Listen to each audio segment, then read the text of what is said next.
গঙ্গায় স্নান করলে অবশ্যই বহু দুরারোগ্য ব্যাধি নিরাময় হয়, কিন্তু তা ভবরোগের কলুষ সৃষ্টিকারী বিষয়াসক্ত মনকে নির্মল করতে পারে না। কিন্তু যিনি ভগবানের কার্যকলাপ শ্রবণ করার মাধ্যমে সাক্ষাৎ ভগবানের সঙ্গ করেন, তার হৃদয়ের কলুষ দূর হয়ে যায় এবং অচিরেই তিনি কৃষ্ণ ভক্তির স্তর প্রাপ্ত হন। আপনারা দেখছেন জয়গীতা চ্যানেল। পুরাণ শ্রীমদ্ ভাগবতে প্রবেশের পূর্বে একটা কথা বলি, সেটি হচ্ছে আজকে মূলত অনির্ধারিত প্রোগ্রামে আমি ঢুকেছি এখানে। টোটাল শিডিউলে আজকে আমার নাম ছিল না, আপনারা কৃপা করেছেন, কাজে মন্দির কর্তৃপক্ষের কাছে আমি কৃতজ্ঞতা প্রকাশ করছি। তো অমল পুরাণ শ্রীমদ্ ভাগবতম পঞ্চম স্কন্ধ অষ্টাদশ অধ্যায় 11 শ্লোক।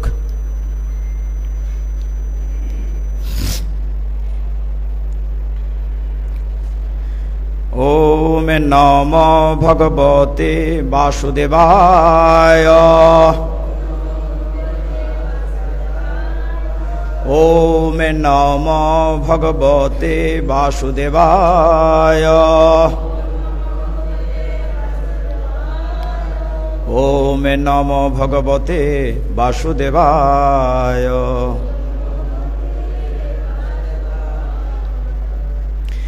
ইয়াত সঙ্গ লব্ধম নিজ বীর্য বৈভবম তীর্থম মোহ সংস্পৃশতাম হি মানসম হরতি অজয়ন্ত শ্রুতিভিগতঙ্গজম কবৈ ন সেবেত মুকুন্দ বিক্রমম ইয়াতে সঙ্গলব্ধম নিজ বীর্য বৈভবম তীর্থম মোহ সংস্পৃশতাম হি মানসম হরতি অজয়ন্ত শ্রুতিবিগত অঙ্গজম কবৈ ন সেবেত মুকুন্দ বিক্রমম ইয়াতে সঙ্গলব্ধম নিজ বীর্য বৈভবম তীর্থম মোহ সংস্পৃশতাম হি মানসম হরতি অজয়ন্ত শ্রুতিভিগত অঙ্গজম কবৈ ন সেবেত মুকুন্দ বিক্রমম। কৃপা করুন।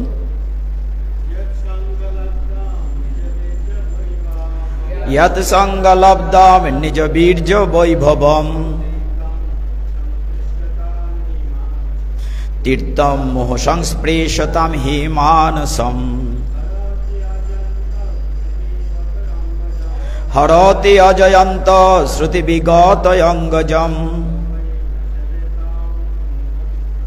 কবৈ ন সেবেত মুকুন্দ বিক্রমম। যৎ সঙ্গ লব্ধম নিজ বীর্য বৈভবম তীর্থম মোহ সংস্পৃশতাম হি মানসম হরতি অজয়ন্ত শ্রুতিবিগত অঙ্গজম কবৈ ন সেবেত মুকুন্দ বিক্রমম।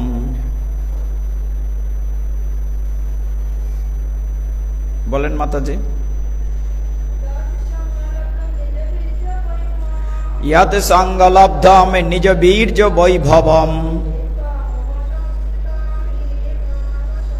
তীর্থম মোহ সংস্পৃশতাম হি মানসম হরতি অজয়ন্ত শ্রুতিবিগত অঙ্গজম কবৈ ন সেবেত মুকুন্দ বিক্রমম।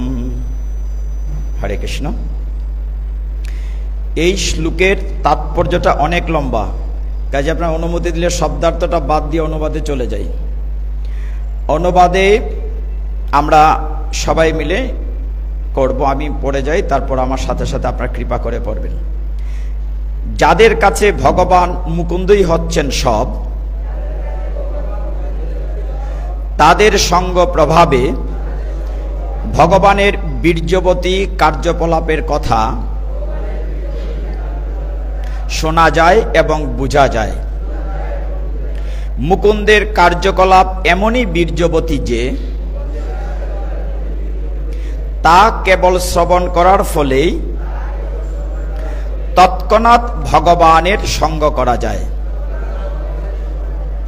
যে ব্যক্তি নিরন্তর অত্যন্ত আগ্রহের সঙ্গে ভগবানের বীর্যবতী কার্যকলাপের বর্ণনা শ্রবণ করেন, শব্দরূপে পরমেশ্বর ভগবান তার হৃদয়ে প্রবেশ করে অন্তরের সমস্ত মল দূর করেন। গঙ্গার স্নানের ফলে যদিও দেহের মল এবং রোগ দূর হয়, কিন্তু সেটি সম্ভব হয় দীর্ঘকাল ধরে বারবার তা সেবন করার ফলে। তাই জীবনকে সার্থক করার জন্য কোন বুদ্ধিমান ব্যক্তি ভগবত ভক্তের সঙ্গ করবেন না? এটি একটি প্রশ্নবোধক। তাৎপর্যটি যদি অনেক বড়, কিন্তু ইসকন প্রতিষ্ঠাতা আচার্য শ্রীল প্রভুপাদ এত চমৎকার তাৎপর্য করেছেন, আমরা ধৈর্য করে শ্রবণ করব। আজকের শ্লোকের মর্মার্থ দুটি বিষয়, একটি হচ্ছে শ্রবণ আর একটা হচ্ছে আত্মসমর্পণ। কাজে শ্রবণ করতেই হবে।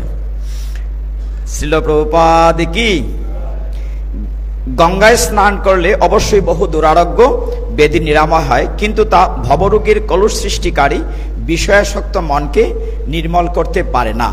কিন্তু যিনি ভগবানের কার্যকলাপ শ্রবণ করার মাধ্যমে সাক্ষাৎ ভগবানের সঙ্গ করেন, তার হৃদয়ের কলুষ দূর হয়ে যায় এবং অচিরেই তিনি কৃষ্ণ ভক্তির স্তর প্রাপ্ত হন।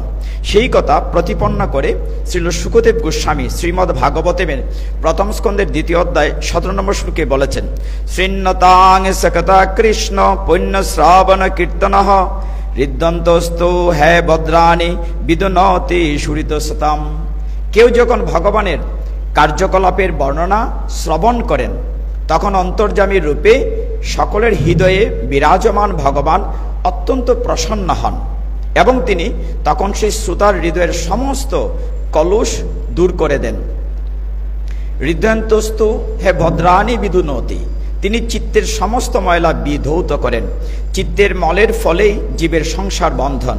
কেউ যখন তার চিত্তকে নির্মল করেন, তিনি তৎক্ষণাৎ কৃষ্ণ ভক্তির স্বাভাবিক স্তরে উন্নীত হন এবং তার ফলে তার জীবন সার্থক হয়। তাই ভক্তিপথের সমস্ত মহাত্মারা দৃঢ়তার সঙ্গে শ্রবণের পন্থা অনুমোদন করেছেন। শ্রী চৈতন্য মহাপ্রভু হরে কৃষ্ণ মহামন্ত্র সমবেতভাবে কীর্তন করার পন্থা প্রবর্তন করে গেছেন। কারণ হরে কৃষ্ণ কৃষ্ণ কৃষ্ণ হরে হরে, হরে রাম রাম রাম হরে হরে। কেবল এই মহামন্ত্র শ্রবণ করার ফলে পবিত্র হওয়া যায়। চেতু দর্পণ মার্জনম। তাই আমাদের কৃষ্ণ ভাবনামৃত আন্দোলন সারা পৃথিবী জুড়ে মুখ্যত এই হরে কৃষ্ণ মহামন্ত্র কীর্তন করছে। হরে কৃষ্ণ মহামন্ত্র কীর্তনের ফলে চিত্ত যখন নির্মল হয়, তখন ধীরে ধীরে কৃষ্ণ ভক্তির স্তরে আসা যায় এবং তারপর ভগবদ গীতা, শ্রীমদ্ ভাগবত, শ্রী চৈতন্য চরিতামৃত, ভক্তিরসামৃত সিন্ধু ইত্যাদি গ্রন্থ পাঠ করা যায়। এইভাবে জড় কলুষ থেকে ক্রমশ মুক্ত হওয়া যায়। সেই সম্বন্ধে শ্রীমদ্ ভাগবতমে প্রথম স্কন্ধের 2য় অধ্যায় 8 শ্লোকে বলা হয়েছে, নষ্ট প্রায়েষু ভদ্রেষু নিত্যং ভাগবত সেবয়া। ভগবত উত্তম শ্লোকে ভক্তির ভবতি নৈষ্ঠিকী। নিয়মিতভাবে শ্রীমদ্ ভাগবত শ্রবণ এবং শুদ্ধ ভক্তের সেবা করার ফলে হৃদয়ের সমস্ত অভদ্র প্রায় বিনষ্ট হয়ে যায় এবং তখন উত্তম শ্লোকের দ্বারা যার মহিমা কীর্তিত হয়, সেই ভগবানের প্রতি নিষ্ঠিতা ভক্তির উদয় হয়।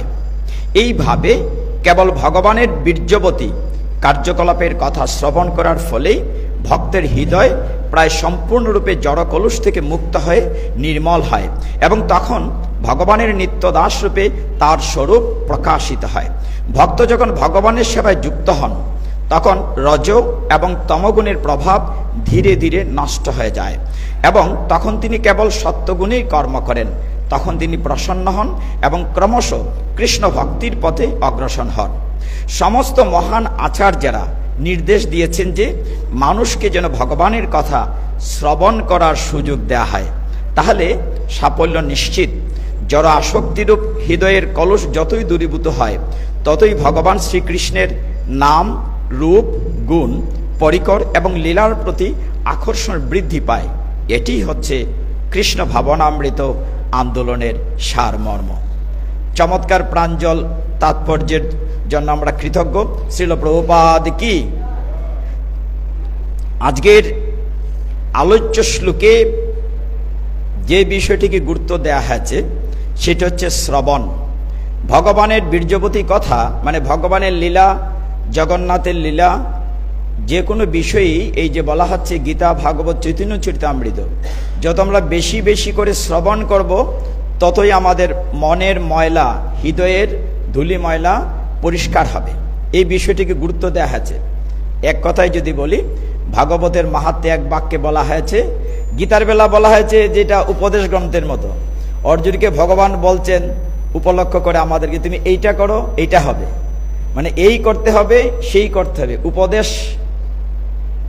অর্থাৎ এটা একটা দর্শন শাস্ত্রের মতো গীতা, কিন্তু ভাগবতে একদম সহজ করে বলা হয়েছে শ্রবণং মঙ্গলম, মানে শুনলেই মঙ্গল, মানে কিছুই করা লাগবে না, বলা হচ্ছে তুমি শুনলেই মঙ্গল। এই কথাটাকে এখানে প্রণিধান দেওয়া হয়েছে এই শ্লোকে।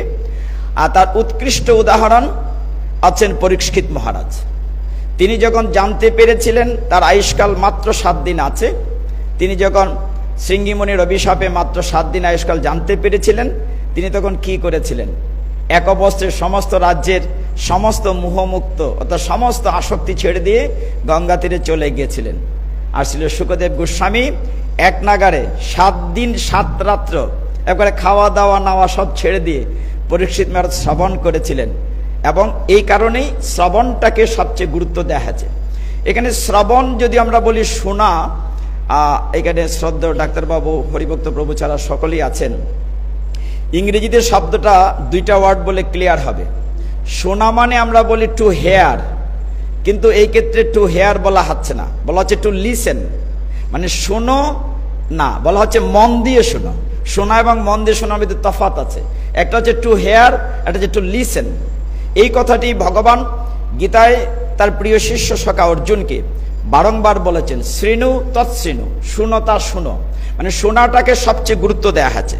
তো আজকের আলোচ্য শ্লোকেও এই জন্য বলা হচ্ছে যে ভগবানের এই যে আলোচনা হচ্ছে এইগুলোই ভগবানের বীর্যবতী কথা, জগন্নাথের লীলা, ভগবানের বিভিন্ন লীলা, লীলা পুরুষোত্তম ভগবানের জীবনী কিংবা ভাগবত, চৈতন্য চরিতামৃত, এই ভগবানের কথাগুলো যত বেশি আমরা শুনবো, চৈতন্য মহাপ্রভু সহজ করে যা বলেছেন তা হচ্ছে চেতদর্প মার্জনম। আমাদের চিত্তরূপ দর্পণে কলুষতা, মায়া, আসক্তি থাকার ফলে এখানে শ্লোকের অনুবাদে বলা হয়েছে, তাৎপর্য বলা হয়েছে, আমরা সংসার নামক একটি গ্যাড়াকলে আছে যেখান থেকে বেরোতে পাচ্ছি না। এটার উদাহরণ দিয়েছিলেন কিছুদিন আগে যিনি মহারাজ আলোচনা করেছেন। এখানে একটি চমৎকার উদাহরণ আমার মনে গীতে আছে। বলছেন যে একটা গাড়ি, আমাদের জীবন রথটি, চলমান গাড়িটি যখন কখনো এই কাদার মধ্যে আটকে যায়, যতই গাড়িকে স্পিড দিয়ে উঠানোর জন্য চাকা ঘুরছে কিন্তু এক জায়গায় ফ্রি হয়ে ঘুরছে, অর্থাৎ আমাদের আসক্তি থেকে না ওঠা পর্যন্ত আমাদের গন্তব্যে পৌঁছতে পারছি না। তো আমরা চেষ্টা করব এই শ্লোকের তাৎপর্যটি, যে বিষয়টি শ্রীল প্রভুপাদ গুরুত্ব দিয়ে বলেছেন শ্রবণের কথা, পাশাপাশি শ্রীমদ্ ভাগবতমের 2টি শ্লোকের উদ্ধৃতি দিয়েছেন তাৎপর্যে। সেখানেও একই কথাই বলা হচ্ছে যে আমাদের অন্তরের যে যত অভদ্রতা, যে কলুষতা বিনষ্ট হবে যদি আমরা শ্রবণ করি। শৃণ্যতাংশকতা বলা হচ্ছে। এই শোনাটাকে যেহেতু গুরুত্ব দেওয়া হয়েছে, তাইলে আজকে আমরা একটি বিষয় শুনতে চেষ্টা করব। ভগবান যদি কৃপা করে, আর আপনারা আমি অধম, আমার জন্য কৃপা করবেন। আমাদের লীলামৃত, লীলা কথা, ভগবানের বীর্যকথা শ্রবণের আজকে সুযোগ এসছে। আমাদের খুব সমাগত রথযাত্রা মহামহোৎসব, যদিও ভগবান জগন্নাথ, বলদেব, সুভদ্রা মহারানী এই মুহূর্তে অনবসর কালে আছেন, খুব সহসাই আবার নতুন করে সেজে গুজে অর্থাৎ অঙ্গরাগ করে নতুন পোশাক টোশাক পরে ভক্তদের সামনে দেখা দেবে। আমরা অধীর আগ্রহে সেই দিনটির প্রতীক্ষা করছি এবং আমরা গুন্ডিচা মার্জন থেকে শুরু করে ভগবানকে দর্শন করার জন্য অধীর আগ্রহে প্রতীক্ষা করছি। ভক্তি পুরুষোত্তম স্বামী মহারাজের যে জগন্নাথ গ্রন্থটি আছে সেখানে অনেকগুলো গল্প আছে বা অনেকগুলো মাহাত্ম্য আছে। সেখান থেকে একটি একটি করলে বহুদিন লাগে বা বহু সময় দরকার।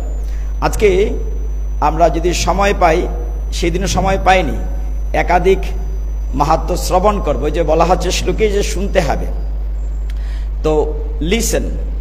তো শোনার জন্য আজকে শ্লোকের সাথে আরেকটি বিষয় আছে, আত্মসমর্পিত অনুসূচনা। আমি যদি ভুল করি, মনে করি আমি একটি কোথাও ত্রুটি করেছি, তখন যদি আমার অনুসূচনা হয়, তখন যদি আমি প্রায়শ্চিত্ত করার মানসিকতা নিয়ে থাকি, তবেই আমরা সামনে এগুতে পারবো ভক্তিময় পথে। এই ক্ষেত্রে জগন্নাথ লীলামৃতে চমৎকার একটি উপাখ্যান আছে, দয়ানা চূড় জগন্নাথ। আপনারা শুনেছেন দয়ানা চূড় জগন্নাথ? অনেকে মাথা নাড়ছে, তার মানে এটা আনকমন, এক দুইজন শুনেছে মাত্র, সেটা বলা যেতে পারে। তারপরে বন্ধু মাহান্তির কথা শুনেছেন আপনারা অনেকেই, এটা বলা যাবে না, যেহেতু আপনারা শুনেছেন, যেটা কম লোক শুনেছেন সেটা বলে। তা দয়ানা চূড় জগন্নাথ কথাটা কেমন লাগছে না? এটা শুনেই তো মনে হচ্ছে ওই কি বলে ক্ষীরচূড়া গোপীনাথের কথা, মানে চূড় যেহেতু শব্দটি আছে, দয়ানা চূড় জগন্নাথ। তো তিনি আবার দয়ার্ত হয়ে চূড় হলেন কি করে? তো এই প্রসঙ্গে খুব চমৎকার একটি লীলা জগন্নাথের আছে এই গ্রন্থে। সেখানে বলা আছে যে অনেকদিন পূর্বে একজন রাজা ছিলেন। রাজা অবশ্যই তিনি ভগবানের খুব ভক্ত, ভগবানের সেবা পূজা নিয়ত করেন। এই রাজার একটি প্রচলন প্রথা ছিল, তিনি যেহেতু জগন্নাথের ভক্ত, সেবা পূজা করেন নিয়ত, নিয়ম ছিল যে প্রতিদিন আমরা দেখি বড় বড় মন্দিরে ভগবানকে নিদ্রা দেওয়ার পূর্বে আবার নতুন করে সাজানো হয়, বড় শৃঙ্গার রাগ। তো নিদ্রা দেওয়ার সময় প্রায়শই মাঝে মধ্যে একটা দুটো কৃপা ভগবানের নিচে পড়তো। ওই উপাখ্যানে বলা হয়েছে কৃপা বলতে হঠাৎ একটা ফুল পড়েছে জগন্নাথের বিগ্রহ থেকে, কিংবা উত্তরীয় পড়েছে, কিংবা মালা পড়েছে, কিংবা একটা কিছু পড়েছে। তো ধরে নেওয়া হতো এটি জগন্নাথের আশীর্বাদ, কৃপা। এই কৃপাটি কাকে দেয়া হতো? সে রাজাকে নিয়ে দেয়া হতো। ওই রাজ্যের যিনি রাজা ছিলেন উড়িষ্যার তখন, তাকে নিয়ে দেয়া হতো। তো একদিন হলো কি, এইভাবে যেহেতু প্রথা চালু আছে, তো আগের দিন রাত্রির বেলা ওই সময়টিতে জগন্নাথের শ্রী অঙ্গ থেকে একটি বস্ত্র মানে কাপড়ের টুকরা নিচে পড়েছে। দেখেন কি অদ্ভুত, মানে কতগুলো বিষয় এর পিছনে তথ্য থাকে। এই যে চারটি জিনিস নিষেধ করা হয়েছে, মানে দ্রুত ক্রীড়া, নেশা, অবৈধ সঙ্গ, আমিষাহার, এইগুলোরও কিছু তথ্য বিভিন্ন সময় বিভিন্ন উপাখ্যানে টাচ করে যায়। এই যে দ্রুত ক্রিয়াটা কেন ভালো নয়, এখনো তার একটু উদাহরণ দেওয়া যেতে পারে। রাজা সেদিন সকালবেলা তার এক বন্ধুর সাথে পাশা খেলছিলেন, তার মানে দ্রুত ক্রিয়াতে ছিলেন, অন্যমনস্ক ছিলেন, দ্রুত ক্রিয়াতে ব্যস্ত ছিলেন রাজা। তখন একজন ভক্ত এসে ওই নিয়ম অনুসারে যে ছিন্ন বস্ত্র টুকরাটি তিনি ডান হাত দিয়ে পাশার দান দিচ্ছেন, মানে খেলছেন, বাঁ হাতটি ফ্রি ছিল। তো যখন সেই ভক্ত এসে বলল, হে রাজন, আপনার জন্য আজকে জগন্নাথের কৃপা বা আশীর্বাদ, এই ছিন্ন বস্ত্রখণ্ডটি কৃপা করে গ্রহণ করুন। তো যেই বস্ত্রটি দিয়েছেন, রাজা খেলায় মত্ত। ওই যে বললাম যে দ্রুত ক্রীড়া, এই চারটি বিষয় কেন খারাপ এই ক্ষেত্রে বোঝা যাচ্ছে। মহাভারতের যুদ্ধই তো হয়েছে এই কারণে। তিনি বাঁ হাত দিয়ে ওই জগন্নাথের আশীর্বাদের কাপড়টি গ্রহণ করেছেন, মানে অন্যমনস্ক। ওই যে শুনছেন না, ভক্ত এসে বলছেন, রাজন শুনুন, আজকে আপনার জন্য কৃপা, জগন্নাথের একটি বস্ত্রখণ্ড পড়েছে। তিনি শুনেন নাই। এই যে মন দিয়ে না শোনার ফলে অন্যমনস্কে বাঁ হাত বাড়িয়ে দিয়েছেন। শুধু তাই নয়, বাঁ হাত দিয়ে নিয়ে তিনি রাখবেন কোথায় না রেখে মাটিতে ফেলে দিয়েছেন, মানে মাটিতে ফেলে দিয়েছেন। কিছুক্ষণ পরে যখন রাজা পাশা খেলা শেষ করলেন ভক্তগণ, তখন তার সম্বিত ফেরো, সর্বনাশ, আজকে জগন্নাথের কৃপা কি এসছে, আমি তো মানে পাশা খেলার কারণে অনুভব করতে পারি নাই, শুনতে পারি নাই ভালো করে। ভগবান জগন্নাথের প্রসাদী শ্রীঅঙ্গ থেকে যে বস্ত্রখণ্ড দেখলেন বাঁ হাত দিয়ে নিয়েছেন এবং মাটিতে ফেলে দিয়েছেন। সর্বনাশ, রাজার ভিতরে এমন একটি কষ্ট ভেতরে ঢুকলো, হায় আমি করলামটা কি? আমি জগন্নাথের এই কৃপা প্রসাদী বস্ত্রটু নিলাম বাঁ হাতে, এক অপরাধ করেছি। দ্বিতীয়ত আমি মাটিতে ফেলে দিয়েছি, হায় আমার কি প্রায়শ্চিত্ত হওয়া উচিত। রাজা অস্থির হয়ে গেলেন। আপনাদের মনে আছে ভাগবত শুরুতে যখন শমিক ঋষির গলায় মৃত সাপ দেওয়ার পরে রাজা অনুশোচনা করেছিলেন, হায় কি করলাম। পরে যখন তার জ্ঞান এসেছিল আমার প্রায়শ্চিত্ত হওয়া উচিত, তখন অভিশাপের কথা গৌরমণি নামে শিষ্য জানিয়েছিলেন রাজাকে যে তোমার আয়ু আছে 7 দিন। সেটা শুনে রাজা আনন্দে নৃত্য করেছিলেন, যাক আমার প্রায়শ্চিত্ত হচ্ছে। এই যে শুদ্ধ ভক্তের লক্ষণ। এই ক্ষেত্রে রাজা কি করলেন, তিনি চিন্তা করলেন বাঁ হাতটি আমার এত বড় একটা অন্যায় কাজ করলো, এত একটা অপরাধ করলো না, আমি হাতটি রাখবো না, আমি বাঁ হাতটি কেটে ফেলে দেব। এখন নিজে নিজে কি করে কেটে ফেলে দেন? তিনি চিন্তা করলেন একটা পরিকল্পনা করা যেতে পারে, যে একটা প্ল্যান করে আমার এই অপরাধটি হাতটাকে আমি বিচ্যুত করতে চাই, কেটে ফেলে দিতে চাই। তিনি অনেক বুদ্ধি করে চিন্তা করলেন একটা কাজ করা যেতে পারে, যে এমন একটি প্ল্যান করলেন, তিনি যে কক্ষটিতে রাজা শয়ন করতেন, পরদিন সকালে গিয়ে রাজসভায় চিৎকার করে সবাইকে বলছেন আমার রাত্রে ঘুম হচ্ছে না। বলে কেন ঘুম হচ্ছে না? যে আমার ঘরে একটি ভূত প্রবেশ করেছে, মানে ভূতে আশ্রয় করেছে আমার কক্ষে। কিরকম? যে রাত্রিবেলা আমি লক্ষ্য করি যে আমার ঘরে হাত ঢুকায়, আমি ভয় পাই, এটা হাত প্রবেশ করে আমাকে ধরে নিয়ে যেতে চায়। মন্ত্রী একটা কিছু করো। তো রাজা মন্ত্রীকে অনুরোধ করলেন যে আমি তো ভূতের ভয়ে ঘুমাতে পারি না, তুমি একটা কিছু করো। মন্ত্রী কি করলেন? ওই রাজ্যের যত তান্ত্রিক, মানে যারা তন্ত্রমন্ত্র করে ভূত তাড়ায়, প্রেত তাড়ায়, তাদেরকে নিয়ে আসলেন। সেই ভূত প্রেত কি করলো? আসলে তো ভূত প্রেত না, রাজা একটি প্ল্যান করেছেন কি করে তার বাঁ হাতটি কাটা যায়, প্রায়শ্চিত্ত করতে পারে। তো তান্ত্রিকদেরকে এনে মন্ত্রী যথারীতি ভূত তাড়ানোর ব্যবস্থা করেছেন। পরবর্তীতে তিনি রাজাকে আবার বলছেন, রাজন আপনার কি আজকে ভূত অ্যাটাক করেছে? আর কখনো হয়, ভূত তো তাড়িয়ে দিয়েছি।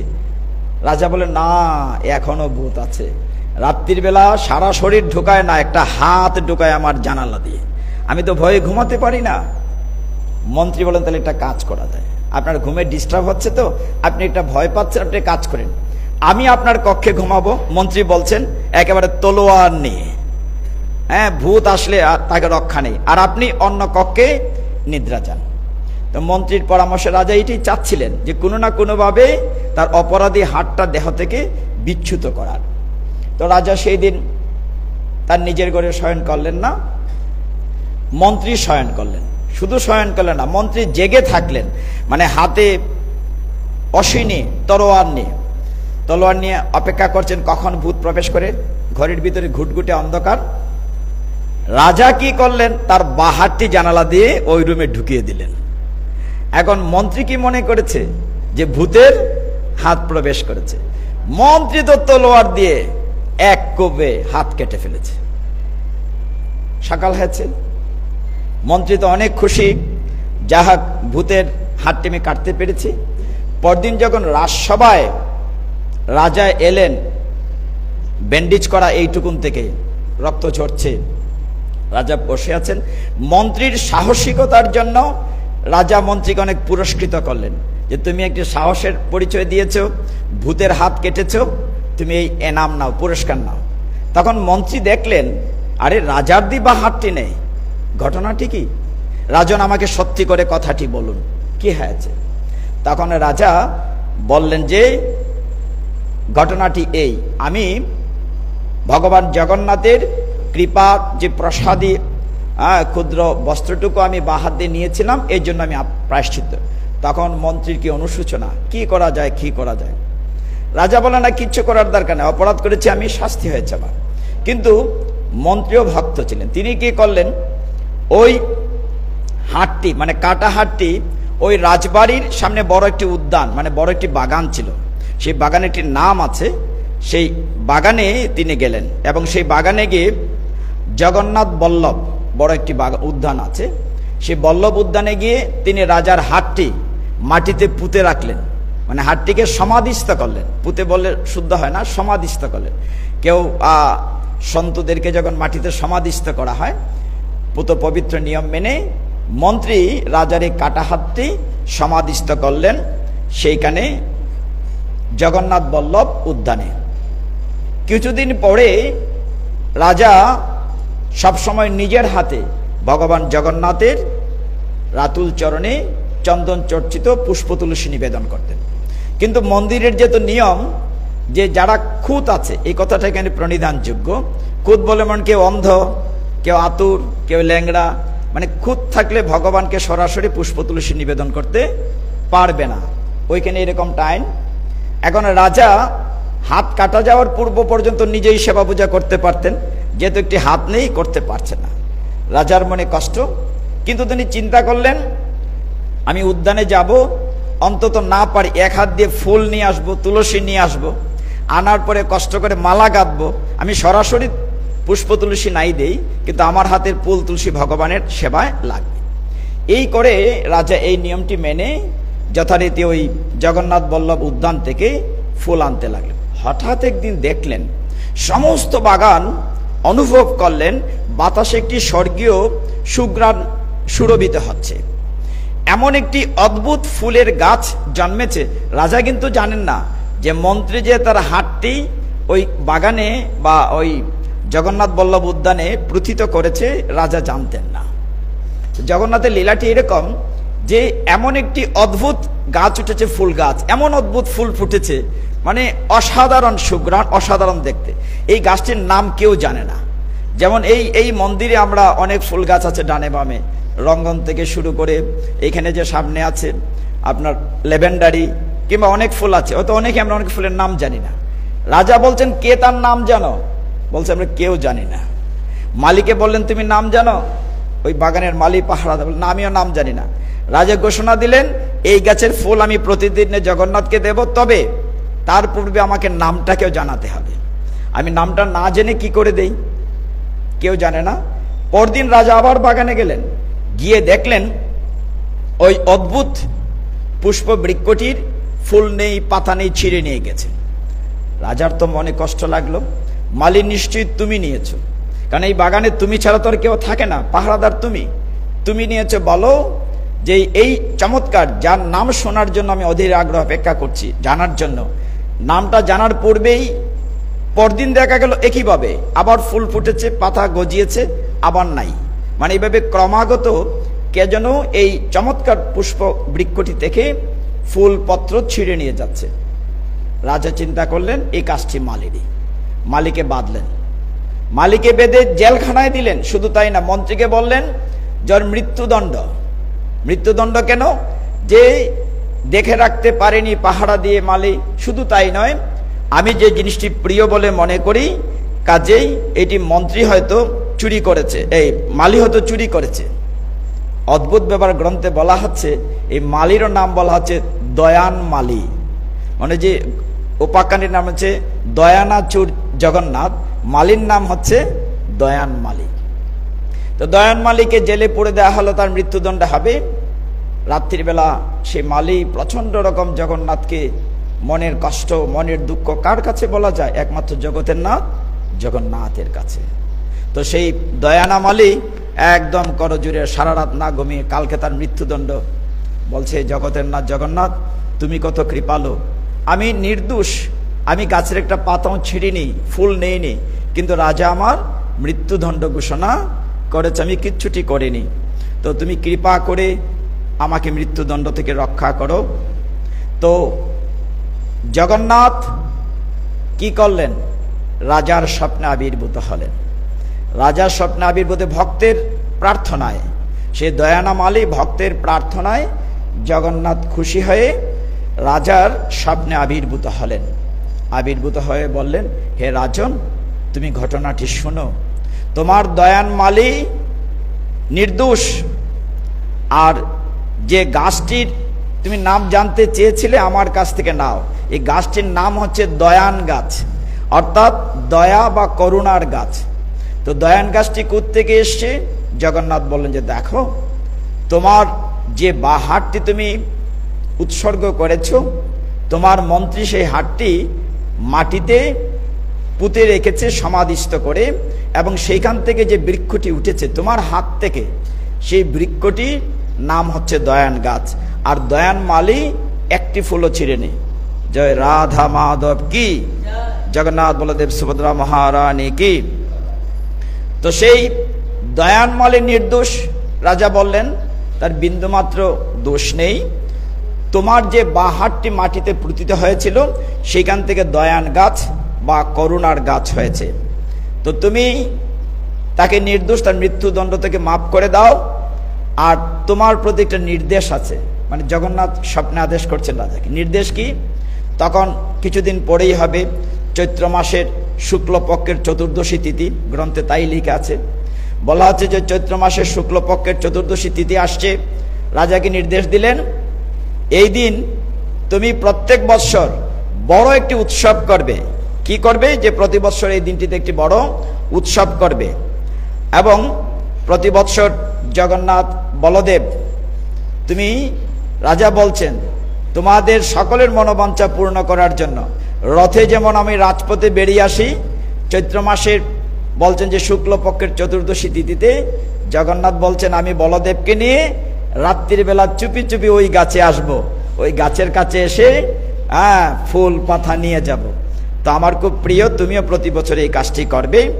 তো ভগবান বলছেন আমি চুরি করে নিয়ে যাব রাত্রিবেলা বলদেবকে নিয়ে, এই জন্য সবাই আমার নাম ডাকবে দয়ানাচুর জগন্নাথ।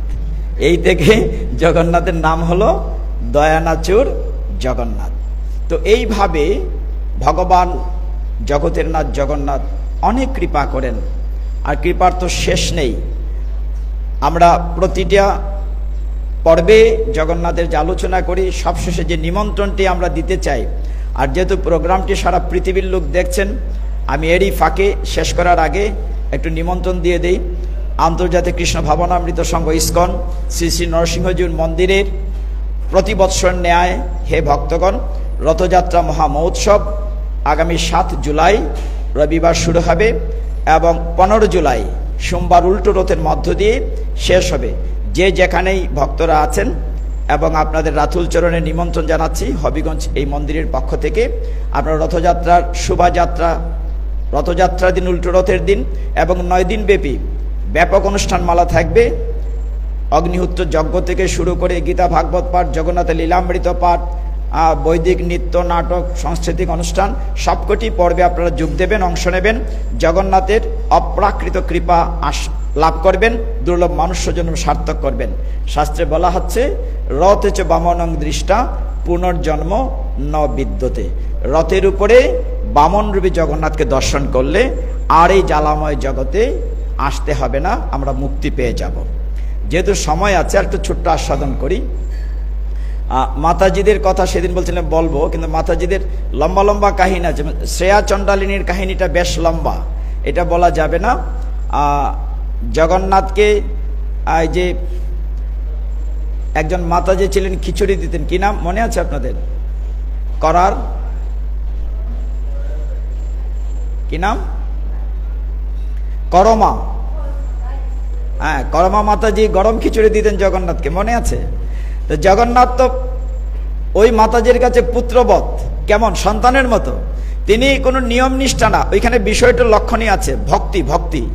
ভক্তির কারণে তিনি খিচুড়ি রান্না করতেন, জগন্নাথ বেদি ছেড়ে এসে নিজে খিচুড়ি আস্বাদন করতেন। তো দৈবক্রমে ওই মাতাজি কিন্তু ওই স্নান করা কি বাসন মাজা বা শুদ্ধ সাত্ত্বিকতা, চোলা লেপা ওইগুলোর ধার ধারতেন না, ভক্তিটাই সেখানে শুদ্ধ সাত্ত্বিকতা ছিল।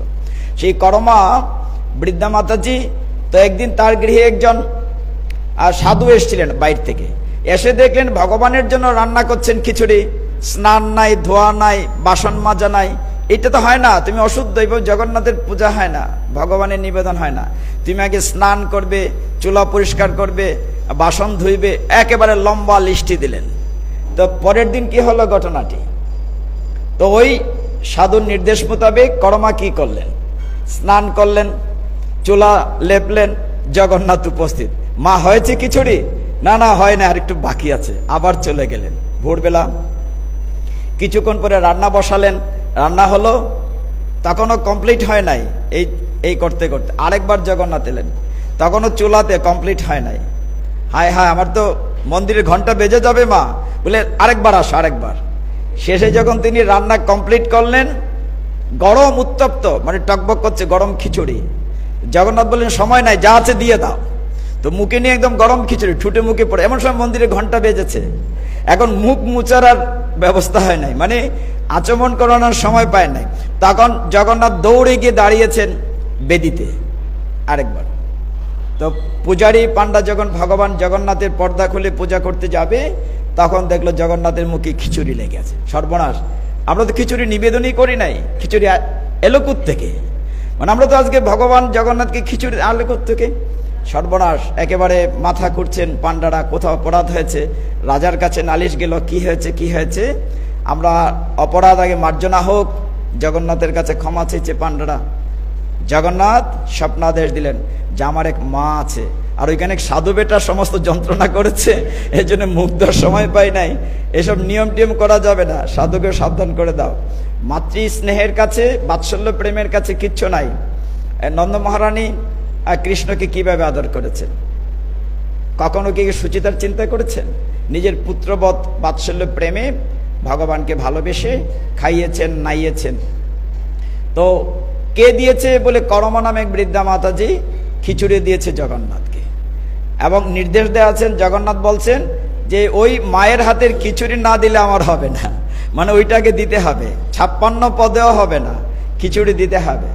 তো যথারীতি পরদিন থেকে নিয়ম হলো, মানে খিচুড়ি, করমার খিচুড়ি। তো করমার খিচুড়ি এনে জগন্নাথকে দেওয়া হলো, নিয়মিত ভগবান জগন্নাথ আস্বাদন করলেন। কিছুদিন পরে আপনারা জানেন, যখন করমার দেহ রেখেছিলেন, আমি শুনেছি, আমার দেখার সৌভাগ্য হয়নি, যে এখনো নাকি জগন্নাথকে কোনো পাত্রে করমার খিচুড়ি লিখে দেয়া হয়, 56 পদ ভোগের সাথে সেই করমার খিচুড়ি জগন্নাথকে দেয়া হয়। এই যে বাৎসল্য প্রেম, এই বিষয়টি আমাদের মনে রাখতে হবে। আজকের শ্লোকে সেটি বলা হচ্ছে, আত্মনিবেদন এবং শ্রবণ। আমরা যদি যে কোনো জিনিস মন দিয়ে শ্রবণ করি, তাহলে মনে এটা গাতা হয়ে যাবে, হৃদয়ে প্রতিফলন শুধু হবে না। বলা হচ্ছে শ্লোকে আজকে যে আমাদের চেতদর্প মার্জনা, হৃদয়ের যে মলিনতা, যে নোংরা, যে অভদ্রতা, যে মোহ, যে আসক্তি, আমি যদি মন দিয়ে শুনি, আমাদের হৃদয়ের আয়না পরিষ্কার হবে। খুব সহজ করে ভাগবতে এই কথাটা বলা আছে যে 3টি বিষয় যদি এক করা যায়, তাহলে ভগবান গোপাল রূপে আপনাদের মায়েদের কুলে উঠবে। আর এটা কেমন কথা যে ভগবান গোপাল রূপে কুলে উঠবে? বেশি না, মাত্র 3টা জিনিস যদি এক করা যায়। কোন 3টা জিনিস? বলা হচ্ছে যে কায়, মন, বাক্য। যে কায়, মন, বাক্য যদি একসাথে করা যায়। যেমন নন্দ মহারানী, আপনাদের খেয়াল আছে, যেদিন দধিমন্থন করছিলেন, দধিমন্থন করার সময় তিনি চোখ মুজে দধিমন্থন করছিলেন। কায় মানে দৈহিক, দৈহিক পরিশ্রম ভগবানের জন্য। যেমন আমরা মালাগাতি, পরিক্রমা করি, নৃত্য করি, চন্দন বাটি, এগুলো হচ্ছে দৈহিক মানে কায়। মনে মনে কি করছিলেন? ভগবান কৃষ্ণের বিভিন্ন লীলা স্মরণ করছিলেন, ছোটবেলার পুতনাবধ ইত্যাদি। আর বাক্য মানে মুখ দিয়ে তিনি ভগবান কৃষ্ণের লীলা কীর্তন করছিলেন। মানে 3টা যখন এক হবে, তখন আপনার কুলে গোপাল উঠবে। কিছুক্ষণ পরে সত্যি সত্যি গোপাল ঘুম থেকে উঠে বলছিল, মা দুধ দাও, তুমি আমাকে বিছানায় রেখে একা চলে এসছো। নন্দ মহারানীর দধিদণ্ড ধরে পায়ে আঁঠুর পরে পা দিয়ে কুলে উঠেছিলেন, মানে গোপাল কুলে উঠেছিলেন। এই কথাটি শ্রীমদ্ ভগবদ গীতার 17 অধ্যায়ে বলা আছে, শ্রদ্ধাদয় বিভাগ ইউগে, যে 3 প্রকার তপস্যার কথা বলা হচ্ছে, কায়, মন, বাক্য। তা আমরা পারি না কেন? হয়তো কায়িক শ্রমটি করি, পুষ্প তুলসী অর্পণ করি, মনে মনে পারি না, কিন্তু মুখে হয়তো ভগবানের কীর্তন করছি বা মন্ত্রোচ্চারণ করছি। কিন্তু দেখা যায় ওই সময়টিতে হঠাৎ মনে হচ্ছে, রে অফিসের সময় হয়ে যাচ্ছে, আমার ছেলেটিকে তো খাওয়ানো হলো না, আমার মেয়েটি তো রেডি হলো না, ওনার এই টিফিন বক্সটা তো রেডি করলাম না, মনটা ছুটে যাচ্ছে ওইদিকে। এই জন্য কায়, মন, বাক্য 3টিকে একত্রিত করা আসলেই কঠিন। আমরা মনে করি খুব সহজ, যে 3টি এক হলেই ভগবানকে পেয়ে যাব, কিন্তু 3টি এক করা এত সোজা না। যারা ভক্ত আপনাদের মতো আপনারা পারেন, আমি অধম। তো আজকের এই শ্লোকটি আমরা শেষ করব। আমরা 5 মিনিট প্রশ্ন বা সংযোজন রাখলাম। আজকে আমরা এই অধ্যায়টিতেই 5ম স্কন্ধের 8দশ অধ্যায়ের যে 11 নম্বর শ্লোক শ্রীল প্রভুপাদের তাৎপর্য আলোচনা হলো, পাশাপাশি জগন্নাথ দেবের লীলা অমৃত আস্বাদন করার ক্ষুদ্রমাত্র চেষ্টা করেছি। এই পর্যায়ে যদি কারো সংযোজন থাকে, প্রশ্ন করলে পারবো না, সংযোজন বিয়োজন কিংবা কোনো সাজেশন যদি থাকে, হরি বলেন প্রভু।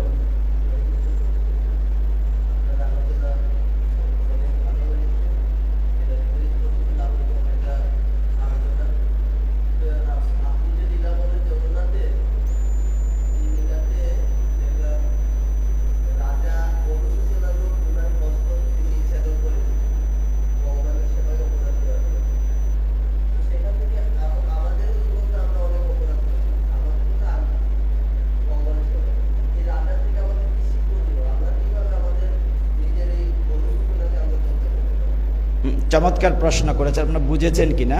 প্রশ্নটি হচ্ছে, রাজা জ্ঞাত বা অজ্ঞাতসারে একটা অপরাধ করে ফেলেছেন, ভগবানের সেই প্রসাদী বস্ত্রটি বাহাত দিয়ে নিয়েছেন, মাটিতে রেখেছেন, ফলে রাজা অনুশোচনা করেছেন এবং কি করে এই অনুশোচনা মুক্তি পান প্রায়শ্চিত্ত করার জন্য বাম হাতটি কেটে দিয়েছেন, মানে ত্যাগ করেছেন। প্রভুর প্রশ্নটি হলো, আমরাও বিভিন্ন সময় হয়তো জ্ঞাত অজ্ঞাতসারে এরকম ত্রুটি করতে পারি। এখন আমাদের অনুশোচনা বা সেইখান থেকে উত্তরণের পথ কি? উত্তরণের প্রথম পথ হচ্ছে, আমার যদি সরলতায় সেটা আমি বুঝি কিনা, আমি যেটা ভুল করেছি, প্রথম তোমার ভুলটা বুঝতে হবে যে আমি প্রত্যেকটা মানুষের শুদ্ধ বিবেক বলে যে বিষয়টি আছে, এই জায়গাটিতে আমরা প্রতিদিন প্রতি মুহূর্তে কিন্তু এটা উপলব্ধি করতে পারি কোনটি ভালো করেছি, কোনটি অন্যায় করেছি। আমি যখন বুঝবো যে এটি ভুল করেছি বা ভগবানের কাছে আমার অপরাধ হয়েছে, সেখান থেকে শুদ্ধ সাত্ত্বিকতায় প্রায়শ্চিত্ত করার জন্য আমাদের চৈতন্য মহাপ্রভু সহজ করে দিয়েছেন নামের ব্যাপারটি, বেশি করে নাম জপ করার বিষয়টি শুদ্ধ সাত্ত্বিকতায় মুক্তি পাওয়ার জন্য। আর অনুশোচনতে মুক্তি পাওয়ার বিষয়টি একবারে নিজের বিবেকের কাছে, প্রত্যেকেরটা আলাদা আলাদা, একজনেরটা অন্যের সাথে মিলবে না, এটা সাজেশন দিয়ে হবে না, প্রত্যেকেরটা আলাদা আলাদা। কেন? যেমন পরীক্ষিত মহারাজ যে ত্রুটি করেছিলেন মরা সাপ দিয়ে, তিনি বলেছিলেন আমার জীবন রেখে লাভ নাই, ওনার অনুভূতিটা এরকম। আর এই ক্ষেত্রে রাজার বাহাত দিয়ে অপরাধ করেছেন, বাহাতটি রাখবো না, এটা এক একজনের এক এক রকম অনুভূতি। তো যার যার অনুভূতি অনুযায়ী গুরু গৌরাঙ্গের কাছে আত্মসমর্পণ করলে নিজেই উত্তর পেয়ে যাবেন, কি করলে আমি এই অনুকম্পা থেকে, এই ত্রুটি থেকে মুক্তি পাবো। হরে কৃষ্ণ। আর 1 মিনিট আছে, না হলে আমরা এখানে শেষ করব। ঠিক আছে। অমল পুরাণ শ্রীমদ ভাগবতম কি, ইস্কন প্রতিষ্ঠাতা আচার্য শ্রীল প্রভুপাদ কি, জগন্নাথ বলদেব সুভদ্রা মহারানী কি, রথযাত্রা সমাগত মহামহোৎসব কি, জয় Sitanath Premananda. Subscribe to our YouTube channel.